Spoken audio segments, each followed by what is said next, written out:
Shahdadkot government degree college Shahdadkot में शागिर्दनि जे career counselling जो शानदार प्रोग्राम थियो। तकरीब खे ख़िताब कंदे कॉलेज के प्रिंसिपल एहसानुल्लाह जमाली चयो त ज़िंदगी के हर शोबे में अॻिते वधण जा तमाम घणा मौक़ा मौजूद आहिनि, पर वध खां वध मेहनत जी ज़रूरत आहे। सप्लाई कंबर शहदादकोट के ज़िले सदर प्रोफेसर अब्दुल जब्बार जून जे ख़िताब कंदे चयो त समाज अंदर जहालतुनि जी ऊंदहि जी ख़ात्मे लाइ ज़रूरत आहे त तालीम के वाधारे लाइ कोशिश वठण घुर्जे। उन सिलसिले में सावण तबके ऐं सिविल सोसाइटी के अॻिते अचण घुर्जे। हुन चयो त हाणे उहा सोच ख़त्म थी वई आहे जिन क़ौमुनि वटि वक़्त जो क़दुर हूंदो आहे, तरक़ी कंदी। प्रोफेसर नज़ीर अली भट्टी चयो त नौजवान कुरान पाक जे तालीमात ते अमल कनि, संदसि कामयाबी यकीनी आहे। प्रोफेसर अला ॾिने बुरड़े चयो त डॉक्टर ऐं इंजीनियर थियणो आहे।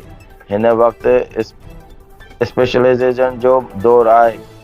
खुद मेडिकल वारे फील्ड वसी थी चुकी है, साइंस के मैदान में भी अॻिते अचणो आहे। प्रोफेसर शहजाद सूमरो चयो त हिन वक़्तु आटे जो दौर आहे हली रहियो आहे। प्रोफेसर अबनवाज चयो त CMSC ऐं PES जे इम्तिहाननि जी लाइ तैयारी करण जी ज़रूरत आहे। प्रोफेसर प्रताप लाल चयो त नौजवाननि में तमाम घणी सलाहियतूं आहिनि, पर संदसि काउंसलिंग की ज़रूरत आहे।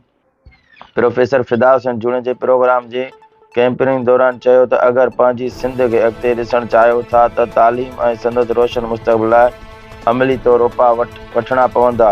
हुन तक़रीब में कॉलेज के उस्तादनि professor Mohammad Yaqoob Kamboh, professor Tariq Hussain Khushk, professor Abdullah Wadho, professor Munawar Ali, professor Abdul Ghaffar Maksi, professor Amjad Hussain Biroi, professor Mohammad Zaman ऐं ॿियनि शिरकत कई।